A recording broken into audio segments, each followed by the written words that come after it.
कि हाइड्रोजन का पावर उसके अंदर कितना है। ठीक है, देखते हैं।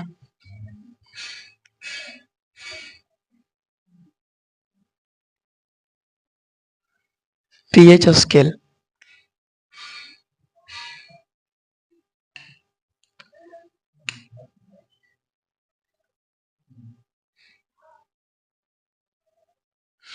तो 1909 ईस्वी में सोरेनसन नामक व्यक्ति ने एक स्केल दिया, उसी को पीएच स्केल कहते हैं। ठीक है, पीएच स्केल का मतलब होता है कि पावर हाइड्रोजन का कितना पावर है उसमें। तो एक हम बिलियन लिए हैं, एक कटोरी में ले लाए बिलियन। ठीक है, ये बिलियन ले लाए। अब ये जो बिलियन है वो अम्लीय है कि भास्मीय है। अगर अम्लीय है तो कितना अम्ल है, तागड़ा है कि ऐसी है, कि भस्म है तो कितना बढ़िया, मतलब कि प्रबल भस्म है कि कमजोर भस्म है कि उदासीन है। ये सब नापने के लिए जो सोरेनसन नामक व्यक्ति है वो कोची दिया था, एगो स्केल दिया था, उसी को बोलते हैं, उसी का नाम दिया पीएच स्केल, मतलब हाइड्रोजन का उसका कितना पावर है। तो किसी बिलियन की सांद्रता को मापने के लिए, ठीक है, एक सोरेनसन नामक व्यक्ति ने 1909 ईस्वी में एगो स्केल दिया था, उसी को हम क्या बोलते हैं, पीएच स्केल। अब देखते हैं कि वो स्केल था कैसन। तो कुछ इस तरह से जैसे स्केल रहता है वैसी स्केल था।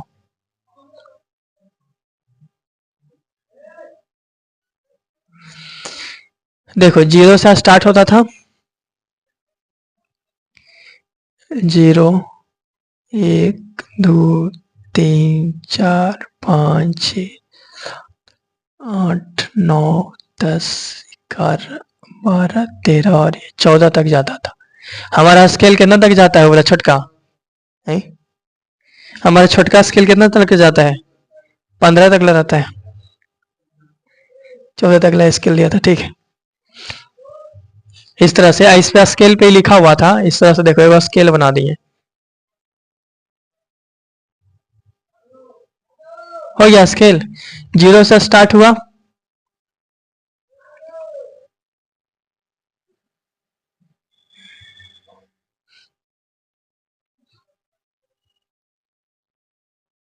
और कहां तक ला गया, 14 तक ला।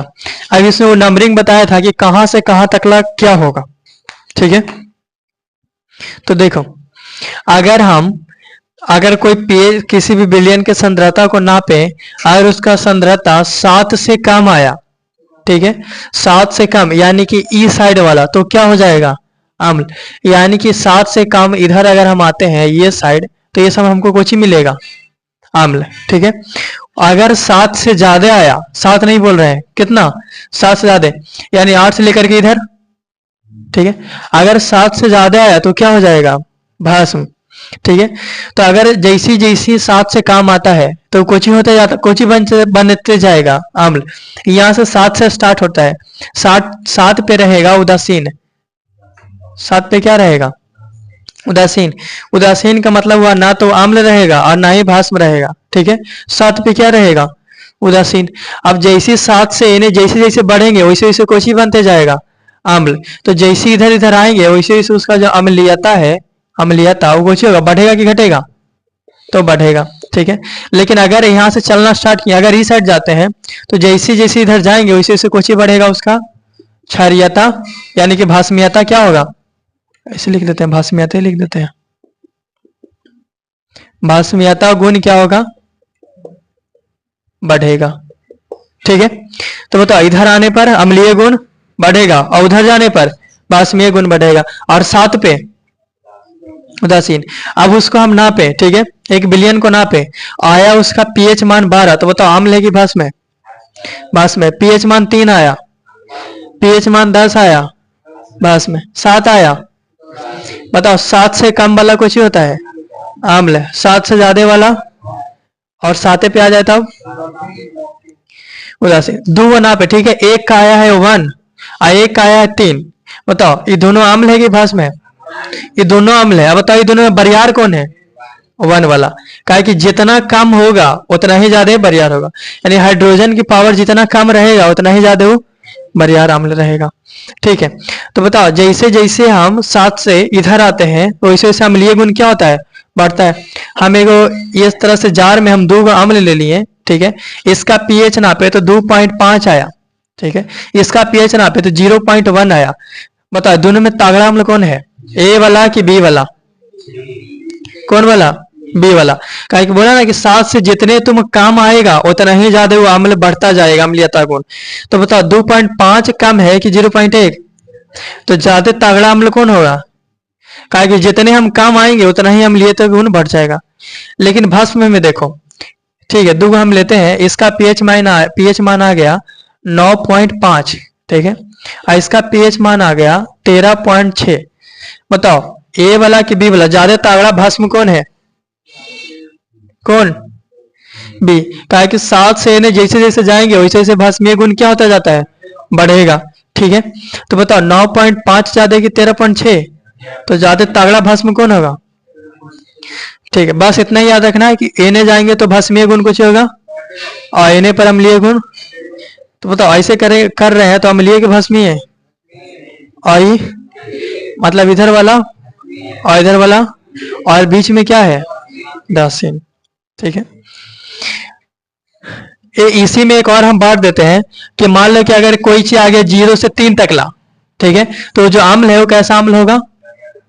प्रबल अम्ल, यानी कि तागड़ा एकदम। ठीक है, और बाकी फिर 3 से एक बाद इधर आ गया 6 तक ला, तो ये कैसा अम्ल होगा? दुर्बल अम्ल, यानी कि कमजोर अम्ल। ठीक है, और 7 पे आ गया तब तो उदासीन है। ठीक है, फिर 8 से लगभग 11 तक ला, कैसा हो जाएगा? प्रबल नहीं, दुर्बल। दुर्बल, बस। ठीक है, यानी कि अगर नापे और 8 से 11 तक ला जाता है, 11-10 के बीच में, तो कैसा हो जाएगा? दुर्बल भस्म। आयकर बाद इधर आ जाता है तब कैसा हो जाएगा? प्रबल भस्म। ठीक है, ये अपना अपना अथी के लिए, अपना सुविधा के लिए ऐसा बांट दिए। ठीक है, वो तो सर बता दे भी किया कि जैसे इधर जाएगा भस्मीय गुण बढ़ेगा। अगर मान लो यहीं पे तुलना करने के लिए पूछा कि बताओ एक का 9 है, एक का 10 है, बताओ दोनों में प्रबल भस्म कौन है?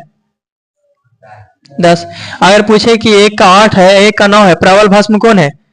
9 है दोनों में, प्रबल 9 है ना दोनों में, तगड़ा।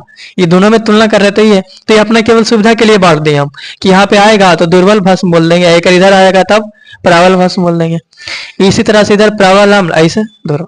बस पीएच स्केल में नहीं, इतना ही याद रखना कि 7 से जैसे जैसे कम जाएंगे वैसे से अम्लीय गुण क्या होगा, और 7 से जैसे जैसे ज्यादा जाएंगे वैसे से भस्मीय गुण बढ़ेगा। जैसे यहाँ पे कोई पदार्थ का पीएच मान दे रखा है, तुम बताना कि वो अम्ल है कि भस्म है। ठीक है,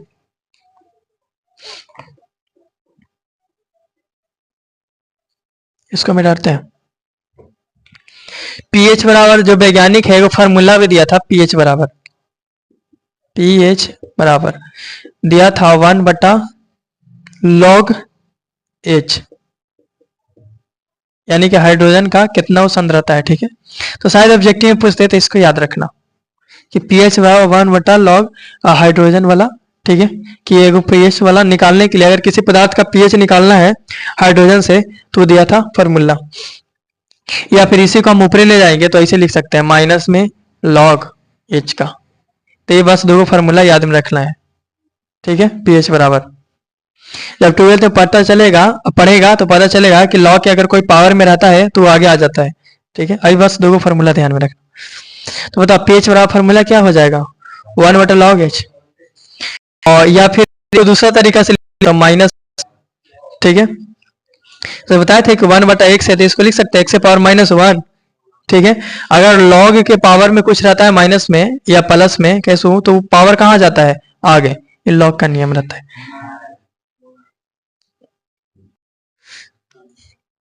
ठीक है, देखा जाए हम यहाँ पे कुछ पदार्थ का पीएच मान लिखते हैं, इसमें लिखा हुआ है कुछ पदार्थ का पीएच मान। ठीक है, अगर तुम लोग याद किया होगा तो मालूम होगा। बताओ अमाशय रस का पीएच मान कितना होता है? कितना? कोई नहीं याद किया, सांप के पीरल खोजता है। 1.0। अमाशय रस मतलब पेट में जो अम्ल पाया जाता है ना, हाइड्रोक्लोरिक अम्ल, उसका पीएच मान। ठीक है, नींबू रस का पीएच मान कितना होता है? 2.5। बताओ सिरका का पीएच मान? अच्छा, थोड़ा देरी में हम सुनते हैं सबसे। कितना 3.0, ठीक है। उसके बाद लिखा है टमाटर रस, बताओ टमाटर रस का पीएच मान कितना 4.1।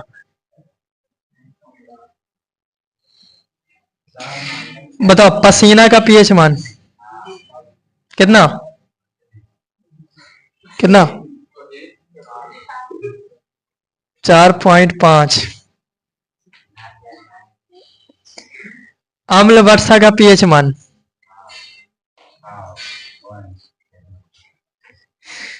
और सोमवार है ना जी, अच्छा ठीक है। अम्ल वर्षा का कितना होता है 5.6। बताओ दूध का पीएच मान कितना, कुछ एक को नहीं याद करके 6.5। उसके बाद लिखा है शुद्ध जल का पीएच मान, हाँ हाँ हाँ हाँ हाँ 7। आंसू का पीएच मान 8 हाँ 3 मारेंगे जहाँ 7 पॉइंट होता है 3। मतलब खून का पीएच मान 7.4। चूना पत्थर का कितना 11. कोई इंसान इतना कोई याद नहीं किया है, लिखेगा मारेंगे जहाँ। सबके लिखल नहीं है। केमिस्ट्री वाला कहाँ हुआ था नोट कॉपी नहीं आया था। केमिस्ट्री वाला हम ग्रुप पर भी भेज दिए नोट कॉपी एकदम बढ़िया से पीडीएफ में बना के। उतना देर से नहीं देखा था, उतारे की जरूरत थोड़ी है। पीडीएफ में बढ़िया से बना के हम भेज दिए ग्रुप पर पूरा केमिस्ट्री के नोट कॉपी।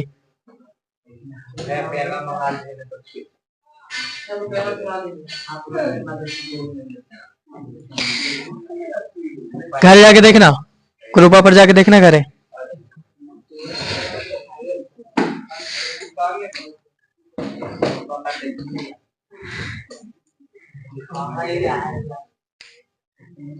कहाँ रहता है ऐसे। बताओ अमाशय रस के पीएच मान कितना 1. नींबू रस का, सिरका 3. टमाटर रस, पसीना, अम्ल वर्षा, दूध, शुद्ध जल, आंसू, खून के पीएच मान, चूना पत्थर के पीएच मान 11.0। अब बताना जो अमाशय रस है अम्लीय गुण की भस्मीय गुण। नींबू रस अम्लीय, सिरका ये भस्मीय ना है। ये बताओ 7.4 बताओ कौन नहीं। प्योर उदासीन ये होगा 7.0 वाला। 7.4 आ गया ना 0.4 में, ठीक है।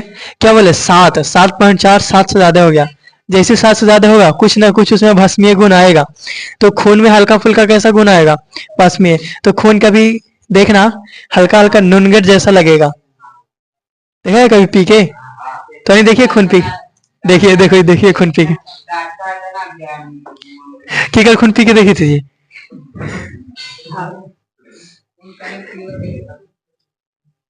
मार एकदम एक आध गिलास जूस जैसन अनार के। तो कैसा लगता था, मीठा की खट्टा की कड़वा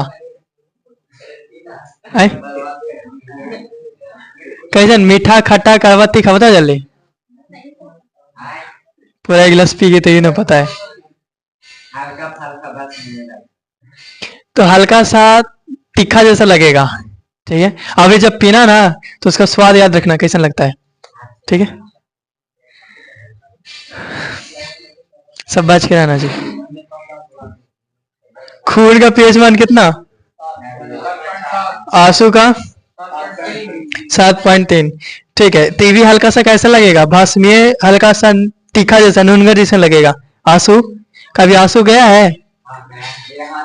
हाँ ठीक है, मतलब शुद्ध जल का पीएच मान 7.0, दूध का पीएच मान, तो ये शुद्ध जल है, अम्ल है कि भस्म है?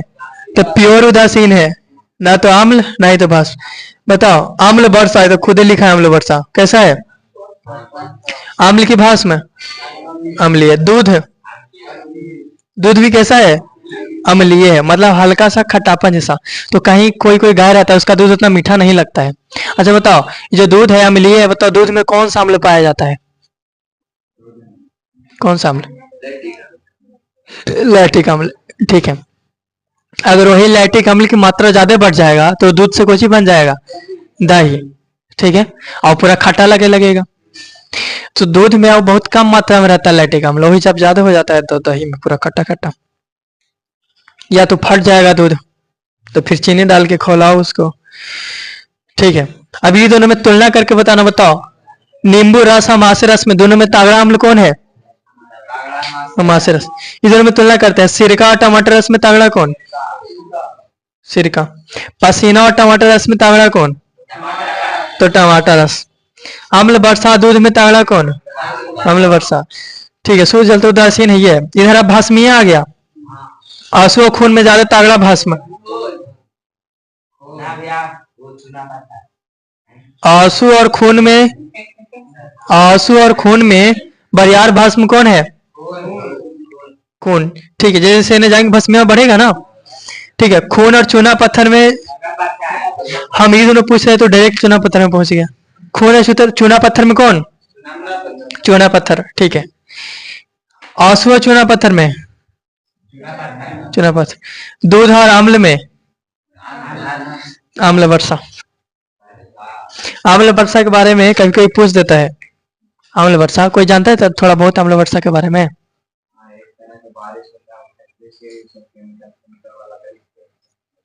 ठीक है, तो इसमें पीएच मान याद रख लेना। ठीक है, नहीं मालूम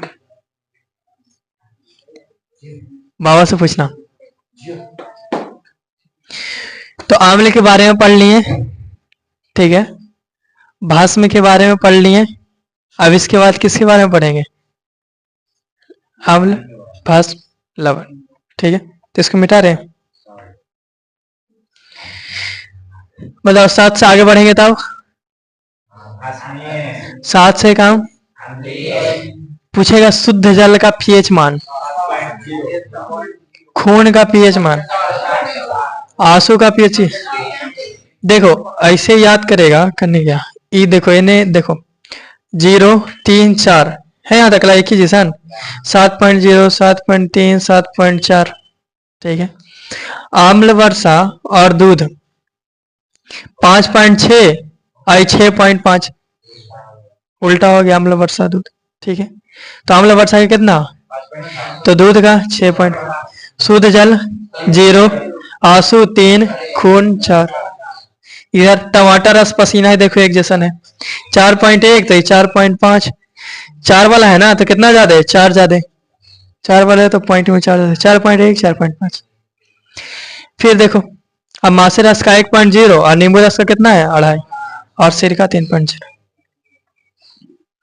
तो मिटाते हैं। मतलब पेज स्केल किसने दिया था, कब दिया था? ठीक है,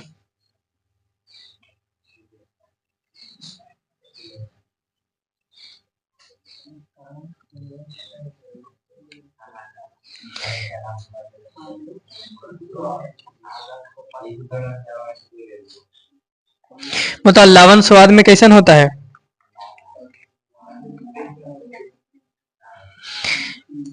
नमकीन, तीखा जैसा है ना। ठीक है, कोई NaCl देखा है, कैसा लगता है खाने में?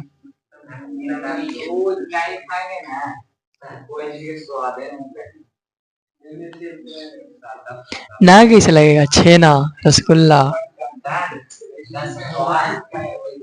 आइसक्रीम, ना कैसे स्वाद लगेगा। और बहुत चीजें है ऐसा ऐसा।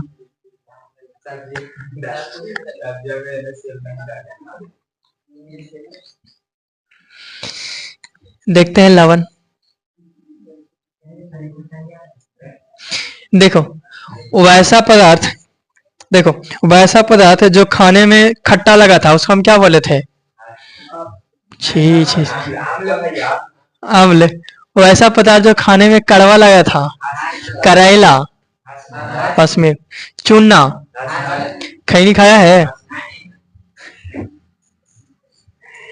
चूना का स्वाद कैसा लगता है? कड़वा जैसा, ठीक है। ज्यादा अगर चूना मिला दिया तो फिर ठीक नहीं लगेगा। अच्छा हाँ, पान में भी चूना लगाता है, ठीक है। तो कड़वा जैसा हो जाएगा, ठीक है। अगर खाने में अगर नमकीन लगा, नमक जैसा, तो उसको हम क्या बोलेंगे? लवण। क्या बोलेंगे? लवण। ऐसा नमक भी क्या है? अब सब चीज खा के देखो, जो नमक जैसा लगेगा वो लवण हो गया, बस, ठीक है। लवण बनाएंगे कैसे? कोई तरीका बताओ लवण बनाने का, कि हम कैसे बनाएंगे? और तरीका, ठीक है, समुद्री जल से लवण यानी नमक बनाएंगे। और तरीका? घास का नाम बताओ। एक समुद्री घास है, वही ना? वो तो आयोडीन प्राप्त किया जाता है ना। हम पूछ रहे हैं लवण किस पर, मतलब लवण बनाने का तरीका हम बता भी दिए हैं, तैयो याद नहीं आ रहा है।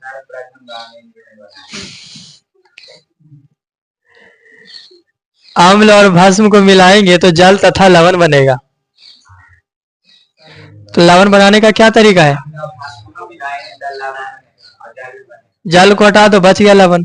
तो पूछेगा लवण प्रयोगशाला में लवण किस प्रकार बनाएंगे? तो आंसर दे देगा कि जब अम्ल और भस्म का विक्रिया कराएंगे तो जल तथा लवण का निर्माण होगा, सबसे शॉर्ट में। तो एक अम्ल ले लो, एक भस्म ले लो। बताओ नींबू क्या है? चूना, चूना जल, चूना क्या है? वो दोनों का विक्रिया कराओ, जल और लवण बन जाएगा, ठीक है। देखो लवण बोला है 3 प्रकार के, ऐसे बोल दिया है झूठो झूठो, ये उतना जरूरी नहीं है। एक बोला सामान्य लवण, एक क्या होता है? सामान्य लवण, एक होगा अम्लीय लवण, ठीक है, और एक होगा भास्मीय लवण। तो बताओ लवण के प्रकार के? ऐसे ही बांट दिया है झूठो के, सामान्य लवण, अम्लीय लवण और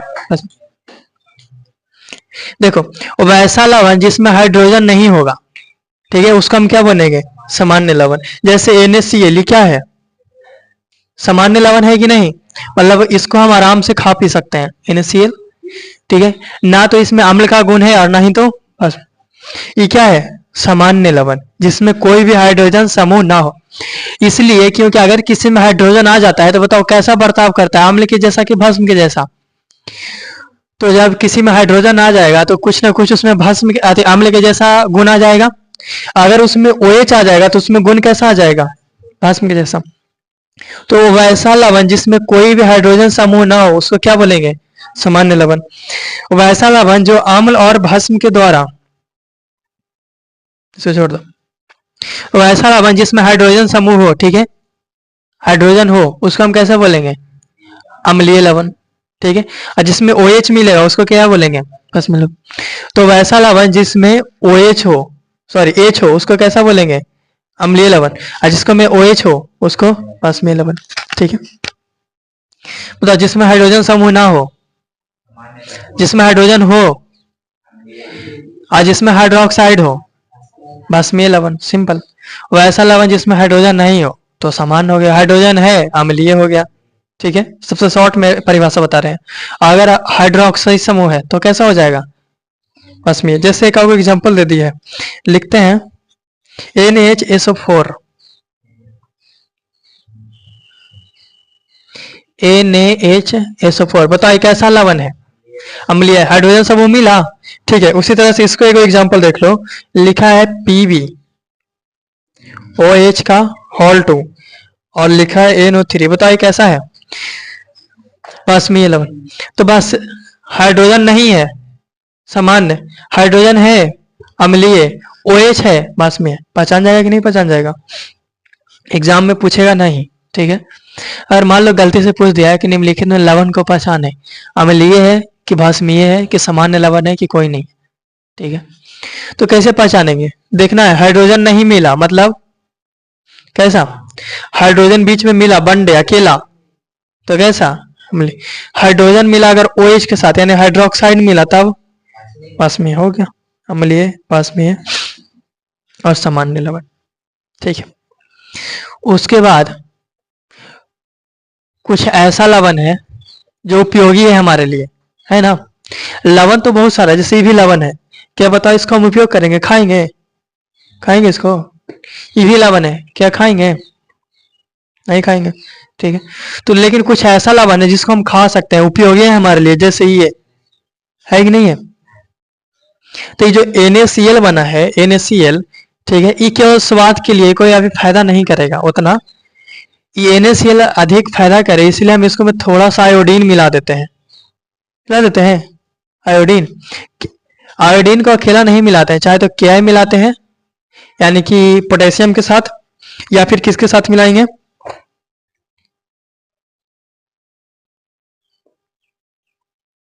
या फिर KiO3 मिला देते हैं।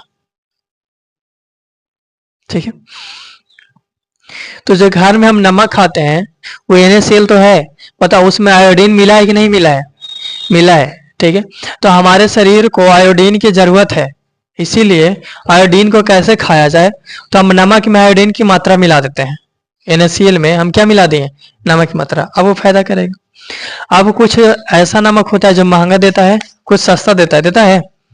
तो जो गाय भैंस के खिलाने के लिए नमक रहता है हम सस्ता वाला उठा लाते हैं बोड़ा से आराम से, है डांडी, वो तो खाने के लिए उपयोग होता है। और से लोकल आता है जी, टाटा तो हाई वाला हो गया एकदम, महंगा देता है ना टाटा नमक।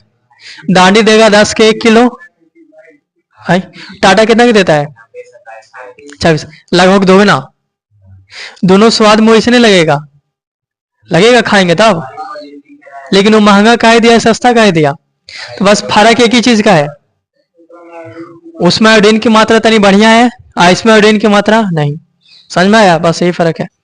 गाय भैंस के खाने के लिए लाते हैं बोड़े से, वाला नमक एकदम सस्ते में दे देता है, ले जाना चाहिए, लेके चल है, मतलब उसमें आयोडीन की मात्रा है नहीं, वही नमक अगर हम खाएंगे तो बताओ फायदा करेगा, नहीं उतना फायदा करेगा। ठीक है, ठीक है, देखो तो कोई भी नमक रहता है उसको आयोडीन युक्त बनाने के लिए उसमें हम क्या क्या मिलाते हैं, या तो Ki मिला देंगे, ठीक है, या फिर KiO3 मिला देते हैं।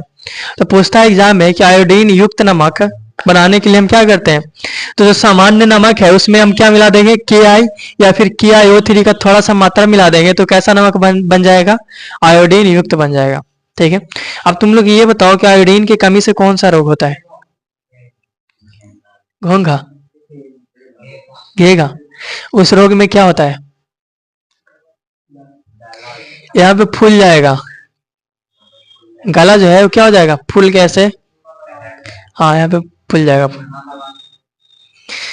नहीं वो तो अलग हुआ गला बजना ना, फूल जाएगा गला हुआ यहाँ पर, हाँ उस तरह से फूल जाता है यहाँ पर आयोडीन की कमी से। ठीक है, अब मान लो कि डुप्लीकेट नमक खाते गया गाय भैंस वाला, गाय भैंस वाला, गाय भैंस वाला, तो उसको में आयोडीन की कमी होगा कि नहीं होगा शरीर में, तो आयोडीन की कमी हो जाएगा, घेगा रोग हो जाएगा। तो बहुत कम इंसान को ऐसा होता है, लेकिन कोई कोई देखे है कि रहता है। ठीक है, तो बढ़िया नमक, दानी उनी भी सब ठीक है, गाय भैंस वाला नमक नहीं खाना, खाली उसमें कम रहता है आयोडीन की मात्रा। ठीक है, तो बोला है कुछ उपयोगी नमक, साधारण नमक। हमारे देश में नमक का मुख्य स्रोत, नमक सबसे ज्यादा कहां से आता है, समुद्री जल, ये ना, हाँ वो भी ठीक है, सबका अलग अलग अपना अपना उपयोग है।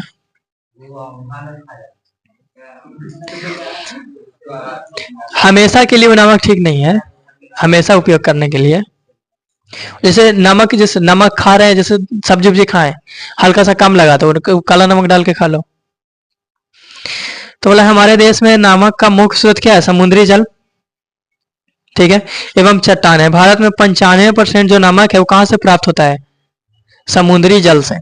ठीक है, समुद्री जल से, किसके द्वारा, तो बाष्पीकरण द्वारा प्राप्त किया जाता है, जिससे अशुद्धियां, जिसमें अशुद्धियां के रूप में MgSO4, CaC3, MgCl2 इत्यादि पाया जाता है। तो जो नमक है, सबसे ज्यादा नमक देश में, हमारे देश में कहां से प्राप्त होता है, समुद्र, क्योंकि समुद्र में फ्री में नमक है, कुछ प्रक्रिया करना पड़ेगा उसको। जिस देश के पास समुद्र नहीं होगा वो तो दूसरे देश से नमक मंगवाता होगा ना, तो वहां नमक महंगा होगा। क्या हमारे यहाँ नमक महंगा है? 10 रुपये किलो तो मिल जाता है, ठीक है, तो उतना महंगा नहीं है। वैसे देश के बारे में सोचो जहां जिसके आसपास समुद्र नहीं है, वहां महंगा होगा नमक कुछ, ठीक है। तो देखो, समुद्री जल से नमक किस प्रकार प्राप्त किया जाता है, ये पूछेगा, समुद्री जल से नमक। तो देखो दो क्वेश्चन, एक तो है कि समुद्री घास से आयोडीन किस प्रकार प्राप्त किया जाता है, ठीक है, वो नहीं पूछ रहे हैं हम ये बोल रहे हैं कि समुद्री जल से नमक किस प्रकार प्राप्त किया जाता है। क्वेश्चन में मान लो पूछ दिया, तो इसमें क्या करते हैं कि समुद्र जो है, समुद्र के किनारे, जैसे समुद्र है तो इसके किनारे एक गड्ढा कर देते हैं यहाँ पर, ठीक है, बड़ा सा गड्ढा कर दिए। और जब ऊपर से लहर आता है उधर से, तो लहर आया ऐसे गड्ढा में जाएगा, पानी जाएगा और वापस फिर लहर चल गया, और जो गड्ढा पानी वो गड्ढे में रह गया, ठीक है। अब धीरे धीरे क्या होगा, जब धूप उगेगा तो यहाँ पे बाष्पीकरण होगा कि नहीं, तो जो पानी रहेगा वो बाष्प बन के कहाँ उड़ जाएगा, ऊपर, और इसमें जो नमक रहेगा प्योर वो कहाँ बैठ जाएगा, नीचे। एकदम इजी तरीका है, नमक हो गया नीचे। लेकिन ये जो नमक नीचे बैठा है इसमें धूल कण है कि नहीं है, धूल कण है। समुद्र में जो कचरा होगा वो सब है, यानी कि जो नमक है अभी खाने लायक नहीं है, इसमें बहुत सारा कचरा मिला हुआ है, ठीक है। तो नमक यहाँ पे मिल तो गया, अब इसको सप्लाई करने के लिए हम कहाँ भेज देंगे, फैक्ट्री में, मशीन में डाल देंगे, फैक्ट्री लिख देते हैं, फैक्ट्री में भेजते हैं, ठीक है। तो जो नमक मिला उसको ट्रक पे लाद करके कहाँ भेज दिए, फैक्ट्री में। अब फैक्ट्री में ले जाकर उस नमक को साफ करेगा, ठीक है। और वहीं जो थोड़ा कम साफ किया वो लो क्वालिटी वाला हो गया, बढ़िया से साफ किया एकदम, दम कचरा हटा दिया, वो कैसा हो गया, हाई क्वालिटी का नमक हो गया। अब यहाँ से नमक साफ हो गया, NaCl हमको मिल गया, हो गया साफ। लेकिन ये नमक अभी खाने लायक नहीं है, क्योंकि अभी तो केवल इस स्वाद के लिए बना है, ठीक है। इसमें फायदा करने के लिए थोड़ा सा हम Ki मिला देंगे, Ki मतलब पोटेशियम के साथ आयोडीन, या फिर KiO3 का मात्रा थोड़ा सा मिला देंगे ताकि इसमें आयोडीन की मात्रा आ जाए, ठीक है। जब ये मिला दिए तो बढ़िया खाने लायक नमक हो गया। अब इसको पैकेट में पैक कर देंगे, और 10 रुपया, ठीक है, 10 रुपया वाला है, ठीक है। अब यही नमक दूसरा कंपनी वाला लेके गया, दूसरा फैक्ट्री वाला लेके आया, ठीक है, और वो एकदम मस्त साफ किया, एकदम बढ़िया से, एकदम 4-5 बार धो रगड़ के साफ किया, ठीक है, एकदम पूरा प्योर। और उसके बाद थोड़ा सा इसमें क्या, जैसे जितना वो मिलाया था ना उसे हल्का सा ज्यादा मिला दिया, ठीक है। तो बताओ इसको ज्यादा खर्चा पड़ेगा कि नहीं पड़ेगा, तभी जो नमक है कैसा मिलेगा, महंगा। ये लो टाटा वाला कैसा मिलेगा, महंगा, बस। तो टाटा वाला में हल्का सा ज्यादा आयोडीन की मात्रा, इसमें तो कम, थोड़ा सप्लाई कर दिया, थोड़ा कम सप्लाई किया। जो गाय भैंस ये सबको भी खिलाते हैं वो तो और कम सप्लाई रहता है, ठीक है। यहीं से डायरेक्ट उठा के घर ले लाओ, बहुत सस्ते मिल जाएगा, यहाँ से डायरेक्ट उठा के ले लो, बहुत सस्ता मिल जाएगा, ठीक है। जैसे कोई चीज गलाने उलाने के लिए नमक की जरूरत होता है, या बर्फ उर्फ जमाने के लिए, ठीक है। हाँ, तो बर्फ जमाने के लिए नमक की जरूरत होता है। तो बताओ जब बर्फ जमाना है उसमें नमक डालना है, तो बताओ कौन वाला नमक डालेगा, टाटा वाला, टाटा वाला नमक डालेगा, जितना लो क्वालिटी का उसको मिल जाए। बर्फ की सिल्ली की जरूरत होता है ना, जैसे पानी उनी ठंडा करना है तब तो उसको पीने के लिए, लेकिन ऐसा अगर ठंडा करना है वो और जरूरत होता है, कोई चीज ठंडा रखना है, कहीं से पार्सल आ रहा है उसको ठंडा रखना है, ये सब का जरूरत, तो उसमें डुप्लीकेट नमक डाल देता है, ये सब डाल देगा, या गाय भैंस के खिलाने में रहेगा बोड़े बोड़े, यहीं से उठा के ले लो और सस्ता मिल जाएगा। तो जो बड़ा बड़ा फैक्ट्री में बनता है बर्फ का सिल्ली, वो इसमें नमक थोड़ी लाएगा, कहाँ से लाएगा, ये वाला नमक लाएगा, हल्का छोटा मोटा फैक्ट्री रहेगा, थोड़ा बहुत साफ कर देगा, बस डाल दिया। क्योंकि बिना नमक के हम बर्फ नहीं जमा सकते, अगर जम्बो करेगा तो तुरंत पिघल जाएगा, ठीक है। जो फ्रिज वाला बर्फ जमा के लाए हैं हम बिना नमक डाले, वो देखना जल्दी पिघल जाएगा, लेकिन जो दुकान वाला बर्फ लाते हैं जल्दी नहीं पिघलता है, काय को हल्का सा नमक डाल देता है। तुम भी घर में बर्फ जमाओ, फ्रिज में हल्का सा नमक डाल दो तो फिर धीरे से पिघलेगा, ठीक है। तो नमक के बिना आइसक्रीम नहीं, आइसक्रीम खाता है 2 रुपये वाला, हल्का सा नूनगा जैसा लगता है, हाँ, तो उसको मैं नमक डाला है ताकि देरी तक ला और पिघले नहीं जल्दी, देर तक ला आराम से कहते रहो। लेकिन वही जब हम खाते हैं चोकोबार ये सब, ठीक है, तुरंत पिघल जाता है, उसमें उतना नमक नहीं दिया, मीठा लगता है खाने में, बस। तो लिख देगा समुद्री जल से नमक किस प्रकार प्राप्त करेंगे। ठीक है, तो उसके सामने गड्ढा कर दिया जाता है, उसमें जब लहरें आती है तो पानी उसमें जम जाता है, और तो जब धूप उगता है तो बाष्पीकरण होकर के पानी जो है, जल जो है उड़ जाता है, और जो नमक है कहाँ बढ़ जाता है, नीचे। अब उसको साफ करने के लिए कहाँ भेज देते हैं, फैक्ट्री में। ठीक है, और जब साफ हो जाता है तो उसमें थोड़ा सा के आई या फिर के आई थ्री की मात्रा मिला करके उसको आयोडीन युक्त बना दिया जाता है। बस उसको खाने के लिए रेडी हो गया। आराम से सब्जी में डालो, चाट में डालो, जो चीज में डालना, जो चीज में डालो, ये हो गया। ठीक है, एक और नमक होता है जिसको हम बोलते हैं सेंधा नमक या काला नमक, बोलते हैं। ठीक है, तो बताओ सेंधा नमक या काला नमक कहां से प्राप्त होता है, क्या वो भी समुद्री जल से प्राप्त होता है। सेंधा नमक या काला नमक नहीं, वो कहां से प्राप्त होता है, तो अंदर से कहां से प्राप्त होता है, चट्टान से। तो ये बोले ना कि लगभग 95% नमक कहां से मिलेगा, समुद्री जल से। आई 5% कहां से मिलेगा, चट्टानों से। तो जो सेंधा नमक या काला नमक हम खाते हैं वो कहां से आता है, चट्टान से। तो ये बोला काला सेंधा नमक को जमीन से खोद कर कहां से निकाला जाता है, खदानों से प्राप्त किया जाता है। इसमें अशुद्धियां के रूप में लाल चिकनी मिट्टी का कण मिला हुआ रहता है।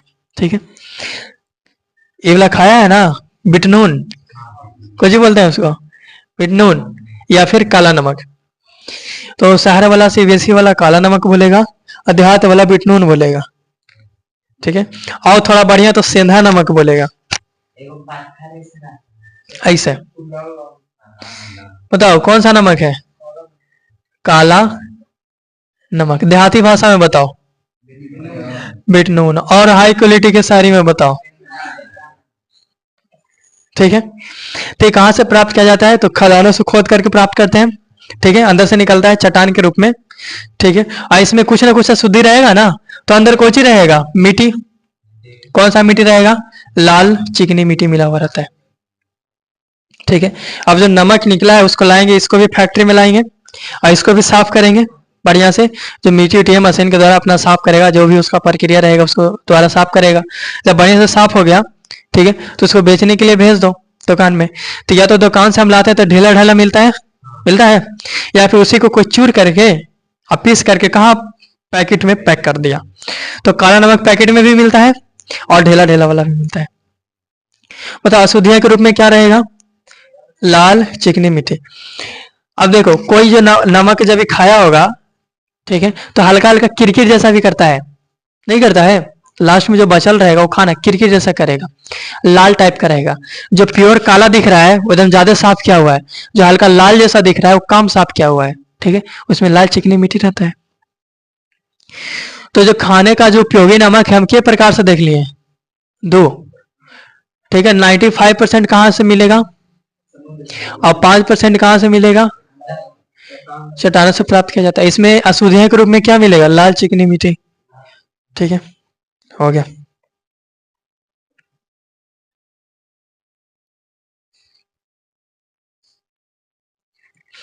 इसके बाद एक क्वेश्चन पूछे थे कि समुद्री घास से हम किस प्रकार आयोडीन प्राप्त करते हैं, तो लगता है कोई लिख के ले हुए नहीं गया था।